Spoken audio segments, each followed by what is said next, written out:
இரண்டாம் கலசம். இரண்டாம் தூதன் தன் கலசத்தில் உள்ளதை சமுத்திரத்திலே ஊற்றினான். உடனே அது செத்தவனுடைய ரத்தம் போல் ஆயிற்று. சமுத்திரத்தில் உள்ள பிராணிகள் யாவும் மாண்டு போயின.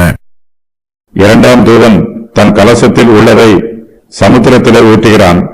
உடனே சமுத்திரத்தில் உள்ள தண்ணீரெல்லாம் ரத்தம் போல் ஆயிற்று. அதுவும் செத்தவனுடைய ரத்தம் போல் ஆயிற்று. இதனால் சமுத்திரத்தில் உள்ள பிராணிகள் யாவும் மாண்டு போயிற்று. கள்ளப்போதகர்களின் உபதேசத்தில் உண்மையும் இல்லை, சத்தியமும் இல்லை.